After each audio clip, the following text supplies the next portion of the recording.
मित्रों, एक बार पुनः आप लोगों का स्वागत है। हम लोग बात कर रहे थे औसत चैप्टर पे, जो बेसिक चीज़ें थी, कॉन्सेप्ट था, उस पे हम लोगों ने बात कर लिया था। आज कुछ क्वेश्चन की हम लोग प्रैक्टिस करते हुए आगे बात करते हुए चलेंगे। जैसे यहाँ पे कोई क्वेश्चन लेते हैं, उन चीज़ों को समझेंगे। यहाँ पे क्वेश्चन है आपका, 3 के प्रथम 5 गुणजों का औसत। 3 के प्रथम 5 गुणजों का औसत ज्ञात करना है।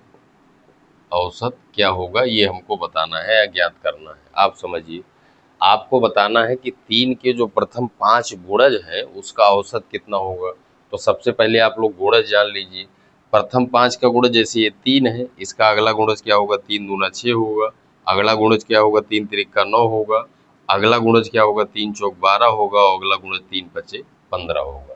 इसी का हमको औसत बताना है। औसत बताने के लिए हमने पीछे जो है बात कर किया था कि क्या करते हैं, सभी को जोड़ के जितने पद हैं उससे भाग कर दिया जाता है। यहाँ पे अगर हम बात करें तो यहाँ पे एक तरीका हमारे पास वो है। दूसरा तरीका हमने बताया कि जब अंतर समान हो पदों के बीच का, तो प्रथम पद और प्लस अंतिम पद बटे 2 कर देते हैं, वहां से भी हमको औसत प्राप्त हो जाता है। चलिए यहाँ पे ज्ञात करते हैं। यहाँ पे अगर हम देखें तो अंतर हर जगह आपको समान मिल रहा है, तो यहाँ पे हम लिख सकते हैं औसत बराबर हो जाएगा प्रथम पद प्लस अंतिम पद। प्रथम पद प्लस अंतिम पद, इसको 2 से हम भाग कर देंगे। तो यहाँ पे प्रथम पद क्या है, पहला पद आपका 3 है और अंतिम पद हमारा क्या है, यहाँ पे 15 है। इसको 2 से भाग करेंगे तो 15 और 3 जोड़ेंगे तो ये आपका 18 आएगा, और 2 से काटेंगे 2 9 18। इसका औसत कितना प्राप्त हो गया, औसत 9 प्राप्त हो गया। एक तरीका हमारा ये हो गया। दूसरा तरीका हमने कहा था कि अगर जो है पदों की संख्या क्या हो, विषम हो। यहाँ पे बताइए 5 पद हैं, 5 विषम है, तो जो बीच वाली संख्या होगी वही, उसी को हम डायरेक्ट औसत बता सकते हैं। तो यहाँ पे हमको डायरेक्ट क्या बता सकते हैं, औसत। औसत यहाँ पे क्या होगा, औसत हम बता सकते हैं 9 होगा, और 9 आपको प्राप्त हुआ है। लेकिन ये तभी कर पाएंगे जब हमारी श्रेणी समांतर हो।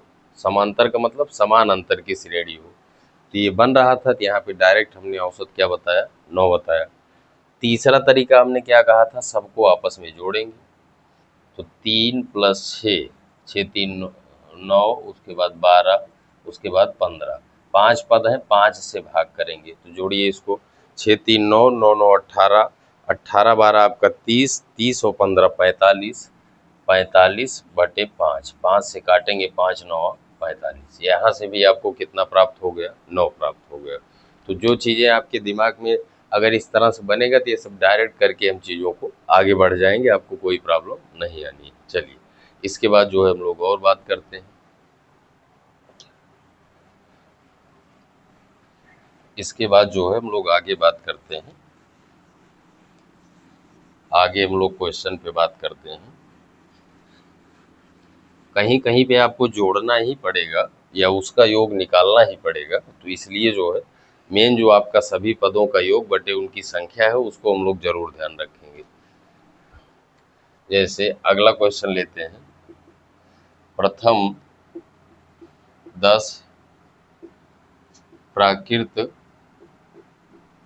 संख्याओं के वर्गों का औसत। संख्याओं के वर्गों का औसत, वर्गों का औसत क्या होगा ये हमको बताना है। प्रथम 10 जो प्राकृत संख्याएं हैं उनके वर्गों का औसत बताना है। अब यहाँ पे नंबर सिस्टम आपको पता होना चाहिए, वहाँ पे जो हम बताए हैं। जैसे यहाँ पे आपको बताना क्या है, प्राकृत संख्याएं 1 2 ये सब है, इनके वर्गों का औसत बताना है। और कहाँ तक जाना है, 10 तक जाना है। 10 का वर्ग, इसी का औसत बताना है। तो हम क्या करेंगे, सबको जोड़ के जो है 10 पद हैं, 10 से भाग कर देंगे। तो प्राकृत संख्याओं के वर्गों का योग क्या होता है, प्राकृत संख्याओं के वर्गों का जो योग का फार्मूला होता है, वर्गों के योग का फार्मूला होता है n into n plus 1 into 2n+1 अपान 6। ये फार्मूला होता है इसका। ये चीज़ हमको पता होनी चाहिए।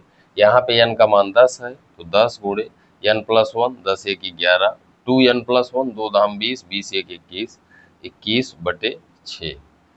तो इसको काटेंगे, 3 दूना 6, 3 सते 21, 2 पंचे 10। ये आपका हो जाएगा 5 सते 35। 35 में 11 से गुणा करेंगे तो ये आपका हो जाएगा 11। 35 में 11 से गुणा करेंगे तो 11 पचे 55, 11 तिया 33 और 5 38, 385 आ गया। कितना आ गया? 385। अब इसका अगर हमको औसत बताना है तो औसत क्या हो जाएगा? औसत हो जाएगा सभी का योग। योग हमने निकाला है 385। इसको भाग कितने से करेंगे? जितने पद हैं, पद कितने हैं? 10। 10 से भाग करेंगे। चलिए इसको काटते हैं। 5 से काटेंगे, 5 दूना 10, 5 सते 35, 3 38, 5 सते 35, 77/2। फिर काटेंगे, 2 तिहाई 6 और 2 अठे 16, 1 17, 38.5 आया। ये क्या हो जाएगा? ये औसत हो जाएगा। तो क्या है कि एक दूसरे से चीज़ें रिलेट भी रहती हैं। कॉन्सेप्ट आपको ये सब चीज़ें पता होनी चाहिए, नहीं तो आ जाएगा तो आप तो वर्क करके जोड़ नहीं पाएंगे, उतना टाइम आपके पास रहता नहीं है। तो ये सब चीज़ें आपको पता होनी चाहिए। चलिए इसके बाद हम लोग और बात करते हैं। इसके बाद जो है हम लोग आगे और बात करते हैं अगले क्वेश्चन पे। चीज़ें जो है आपकी क्या है कि चीज़ों से आप जुड़ के और लगातार काम करते हुए चलेंगे तो चीज़ें आपके लिए आसान होती जाएंगी। जैसे ऐसे अगला क्वेश्चन है, ए, बी और सी के भार क्रमशः 35.5, 28.5 और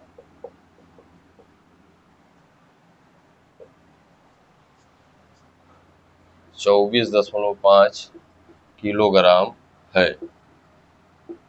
उनके भार का औसत क्या होगा? उनके भार या भारों कर सकते हैं आप, भारों का औसत क्या होगा? ये आपका प्रश्न है। औसत क्या होगा, ये आपका प्रश्न है। अब जो चीज़ जानते हैं वहीं से आपको करना है। इसका आपको क्या बताना? उनके भारों का औसत। तीनों का भार आपको किलोग्राम में दिया गया है तो औसत बराबर क्या होता है? यहाँ पे 3 लोग हैं, तीनों का भार है तो औसत बराबर क्या करेंगे? सभी के भार को जोड़ के और जितनी संख्या उससे भाग कर देंगे। तो यहाँ पे सभी के भार क्या है? 35.5 ए के हैं, 28.5 जो है बी के हैं और 24.5 सी के हैं। सभी के भार को हमने आपस में जोड़ दिया। कई लोग हैं? 3 लोग हैं। तो जितने लोग हैं, जितने पद हैं, उसी से भाग कर देंगे। चलिए आगे बढ़ाते हैं। इसको जोड़ना है। एक अंक पे दशमलव है तो यहाँ से डायरेक्ट आप जोड़ते हुए चलिए।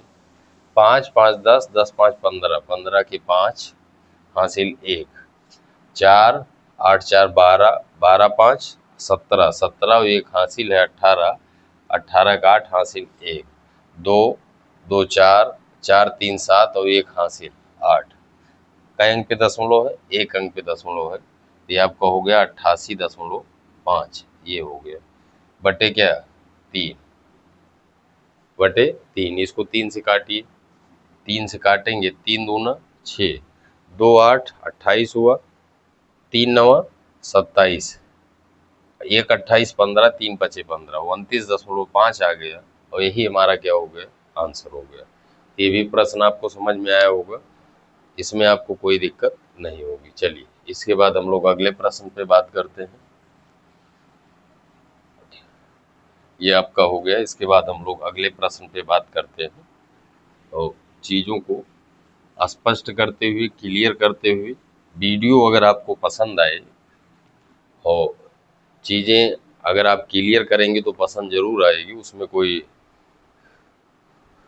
जैसे अगला क्वेश्चन है, अगला क्वेश्चन है तीन संख्याओं का औसत 7 है। अगला क्वेश्चन है, 3 संख्याओं का औसत 7 है तथा पहली संख्या का औसत, पहली 2 संख्या का औसत 4 है तथा पहली दो संख्या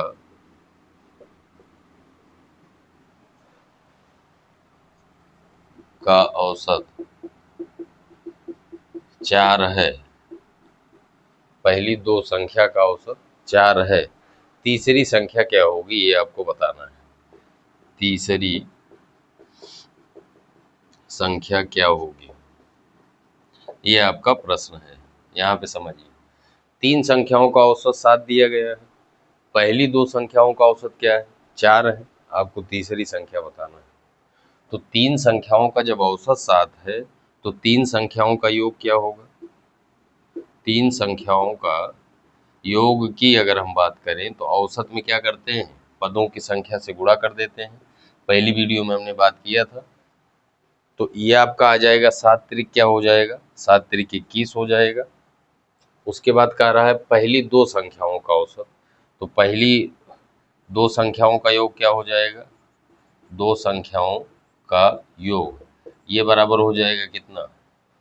दो संख्याओं का औसत कितना है? 4 है। 4 गुणे 2 करेंगे तो पहली दो का योग आ जाएगा। तो 4 दूनी क्या होगा? 8। आप समझिए, ये तीनों संख्याओं का योग है, ये पहली दो संख्याओं का योग है। इसमें से जब इसको घटा देंगे तो हमको तीसरी संख्या मिल जाएगी और वही हमको बताना है। तो तीसरी संख्या हमारी हो जाएगी, तीसरी संख्या हो जाएगी, या थोड़ा इसको हम और स्पष्ट करते हैं। तीनों संख्याओं का योग मतलब पहली प्लस दूसरी प्लस तीसरी, ये समझिए, बराबर 21 आ गया। उसके बाद पहली और दूसरी का योग आपको मिल गया 8। ये चीज आप समझ रहे होंगे। आपको दूसरी तीसरी संख्या निकालना है, इसमें से इसको घटा दीजिए। तो यहाँ पे आपको जब घटाएंगे तो आपको क्या? तीसरी संख्या मिलेगी। तो जब आप घटाएंगे तो वही तीसरी संख्या होगी। यहाँ पे आप 21 में से 8 घटाएंगे तो कितना आएगा? तो ये आप घटाएंगे तो 13 7 20 1 21 कितना आएगा? 13। क्या आएगा? 13। तो यहाँ पे आपका आंसर क्या हो गया? 13। तो ये कैसे हुआ ये भी आपको समझ में आया होगा। हमने तीनों का योग निकाला, उसके बाद दो संख्याओं का औसत था, वहाँ दो का योग निकाला। फिर जो है हमने क्या किया कि तीनों के योग में से पहली दो का योग जब घटाएंगे तो जो बचेगा वो हमारी तीसरी संख्या हो जाएगी। और वही तीसरी संख्या हमको यहाँ पे बतानी थी। तो ये भी आपको समझ में आया होगा। इस तरह से प्रश्न आपके कई लगभग परीक्षाओं में बनते रहते हैं। तो मेन है आपका कॉन्सेप्ट क्लियर है, चीज़ों को आप समझ रहे हैं अगर, तो आप जो है आसानी से कर पाएंगे। अगला क्वेश्चन है, दो संख्याओं का औसत m है।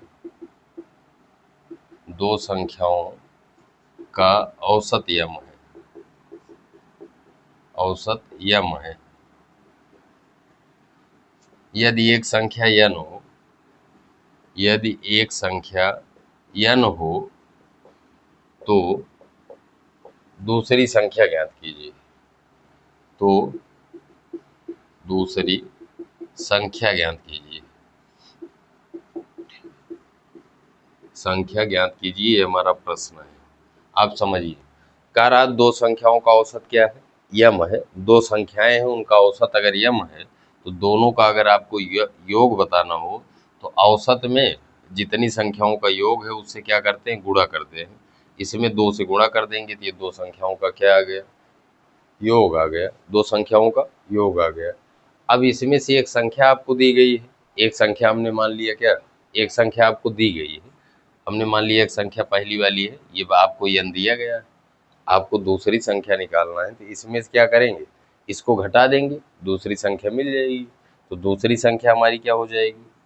इसका मान क्या है? 2m। और इसमें से जब इसमें से इसको निकालेंगे तो यही हमारी दूसरी संख्या होगी।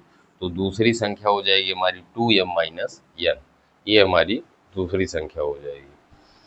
तो इस तरह से भी प्रश्न आपके बनते हैं। तो चीज़ें आप देखिए, अगर समझ रहे हैं तो कोई प्रॉब्लम आपको नहीं आ रही होगी, ये चीज़ें स्पष्ट होती चल रही होंगी आपकी। चलिए, इसके बाद हम लोग आगे बात करते हैं। ये भी आपका हो गया। इसके बाद आगे हम लोग बात कर लेते हैं। अगला क्वेश्चन है, चार क्रमागत क्रमागत सम संख्याओं का औसत, सम संख्याओं का औसत 27 है, 27 है, तो सबसे बड़ी संख्या ज्ञात कीजिए, सबसे बड़ी संख्या ज्ञात कीजिए, ये आपका प्रश्न है। कह रहा है 4 क्रमागत सम संख्याओं का औसत कितना है, 27 है। आपको सबसे बड़ी संख्या बतानी है। आप बताइए, क्रमागत की मतलब, क्रमागत का मतलब हम बता चुके हैं, लगातार की बात करता है। अब औसत दिया गया है तो 4 क्रमागत का योग क्या हो जाएगा, यहाँ पे देखिए, यहाँ पे यह लिख लें ऐसे, चारों का योग क्या होगा, चारों संख्याओं का योग क्या होगा, चारों संख्याओं का योग, ये बराबर क्या होगा, औसत क्या है 27, इसमें 4 से गुणा करेंगे तो ये होगा आपका 4 सत्ते 28 और 4 दूनी 8 2 10, 108 आ गया। चारों का योग क्या आ गया, 108 आ गया। क्रमागत में हम आपको बता चुके हैं कि अगर एक को x मान रहे हैं तो अगली दो उससे ज्यादा होगी, अगली उससे दो ज्यादा होगी। तो यहाँ पे देखिए, अगर यहाँ चारों संख्याओं को हम मान लें, पहली हमारी x है तो दूसरी हमारी x प्लस 2 होगी, तीसरी वाली इससे दो ज्यादा होगी, x प्लस 4 होगी, और चौथी वाली इससे दो ज्यादा होगी, x प्लस 6 होगी। यहाँ पे हमने 4 जो है क्रमागत सम संख्याओं को मान लिया। अब कह रहा है कि इनका औसत, सबको जोड़ेंगे और 4 से भाग करेंगे, वही औसत होगा। तो यहाँ पे देखिए, ऊपर हमने चारों संख्याओं का योग निकाला है, कितना निकाला है, 108। तो इन चारों को जब जोड़ रहे हैं तो ये बराबर किसके है, 108 के है। ये सभी आपकी अलग अलग संख्याएं हैं, पहली दूसरी तीसरी और चौथी। अब इसको जोड़िए, यक्स यक्स 4 बार जुड़ेगा तो 4x होगा, और यहाँ पे जोड़िए 2 4 2 6 6 6 12, ये 12 उधर जाएगा तो घटेगा, 12 इधर, आप 108 में से 12 घटाएंगे तो 108 में से आप जब 12 घटाएंगे तो आपको मिलेगा 96। क्या मिलेगा, 96। ये आप समझिए, ये जो प्लस में चीजें थी उसको उधर ले गए, यहाँ से काटेंगे 4 से तो 4 दूनी 8 4 चौक 16, यक्स का मान क्या आ गया, 24 आ गया।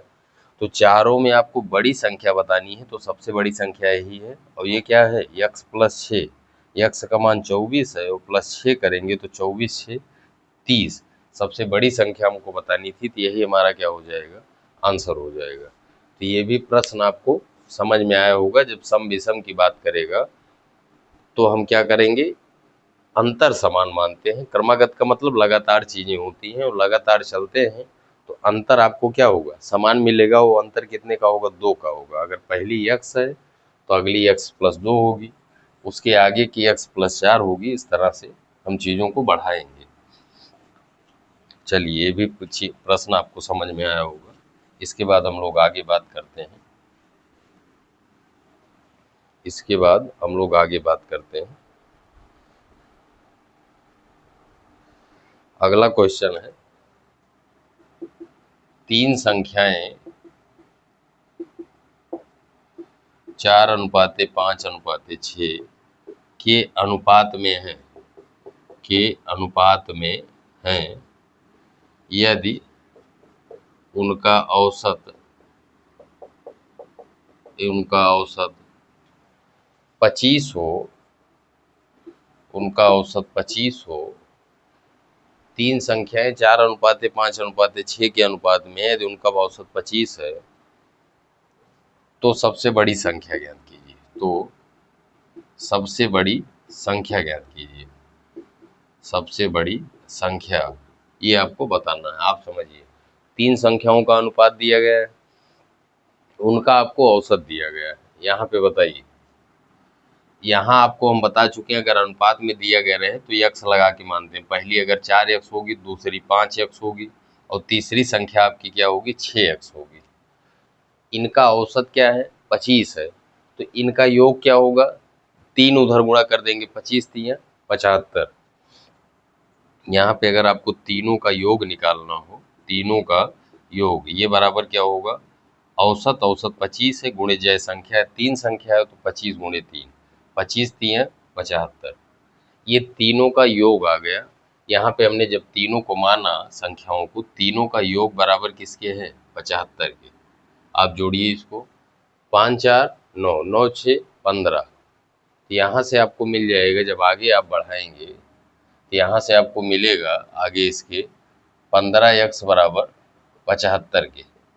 तो 15 बचे 75, यक्स का मान कितना आ गया? यक्स बराबर 5 मिल गया। आपको बताना सबसे बड़ी संख्या, तीनों संख्याएं हमारी यही हैं, इसमें सबसे बड़ी यही तो है, सबसे बड़ी हमारी ये संख्या है, तो ये हो जाएगी 6 गुणे यक्स का मान क्या है? 5, 6 पंचे 30। तो सबसे बड़ी संख्या हमारी क्या होगी? 30। ये चीज़ आपको समझ में आया होगा। तो कॉन्सेप्ट अगर आप समझ रहे हैं, प्रश्नों को आप समझ रहे हैं, तो आपके लिए कोई चीज़ कठिन नहीं होगी, आप चीज़ों को बहुत आसानी से कर पाएंगे। चलिए, इसके बाद आगे हम लोग बात करते हैं। ये भी प्रश्न आपको समझ में आया होगा। चलिए,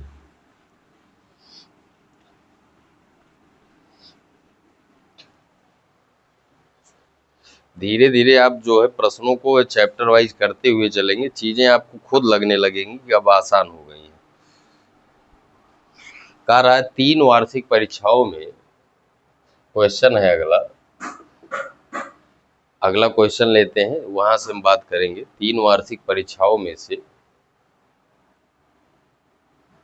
3 वार्षिक परीक्षाओं में से, 3 वार्षिक परीक्षाओं में से जिसमें प्रत्येक का योगांक 500 है, जिसमें प्रत्येक का योगांक, प्रत्येक का योगांक, योगांक का मतलब या प्राप्तांक कह सकते हैं, योगांक 500 है प्रत्येक का, जिसमें प्रत्येक का योगांक 500 है। एक विद्यार्थी प्रथम एवं द्वितीय वार्षिक परीक्षाओं में क्रमशः, एक विद्यार्थी प्रथम एवं द्वितीय वार्षिक परीक्षाओं में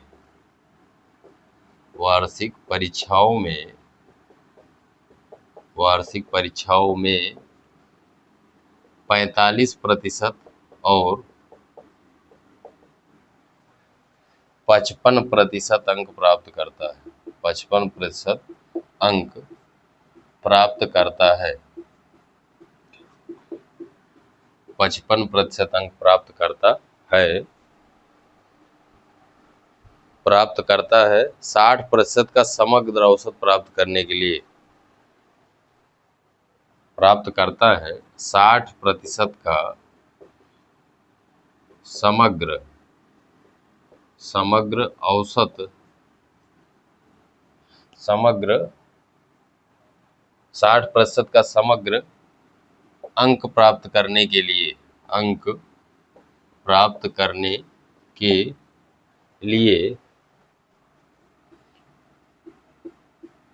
तीसरे वर्ष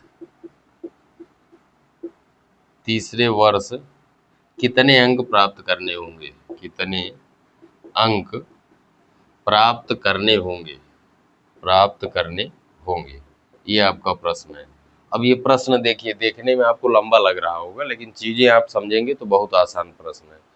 कह रहा है 3 वार्षिक परीक्षाओं में जिसमें प्रत्येक की योगांक मतलब पूर्णांक से है, पूर्णांक 500 है।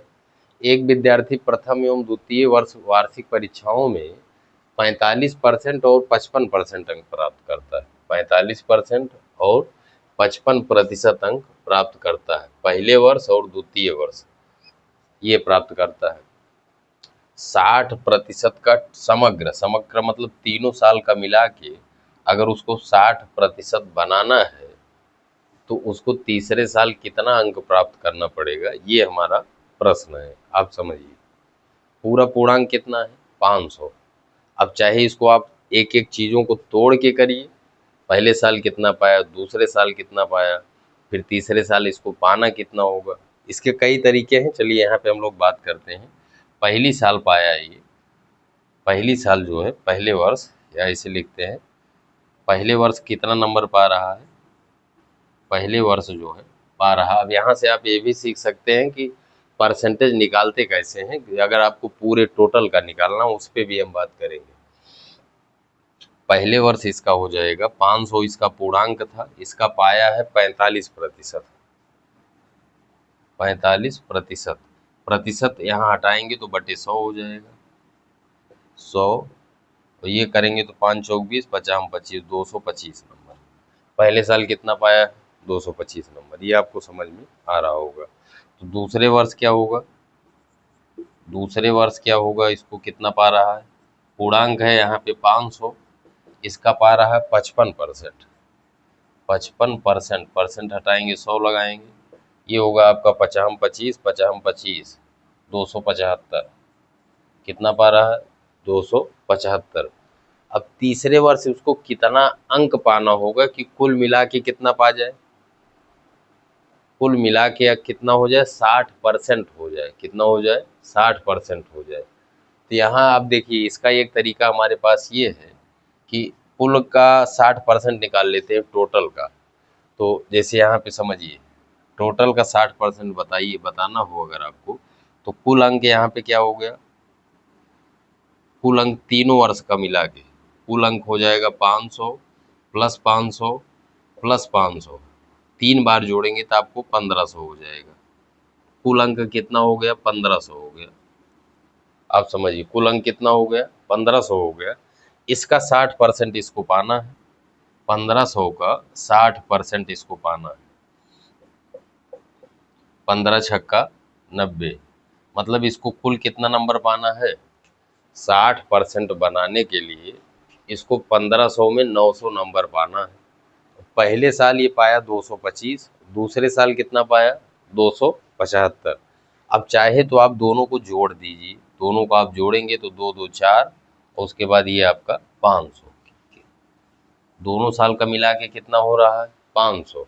और 60% बनाने के लिए इसको कितना नंबर चाहिए?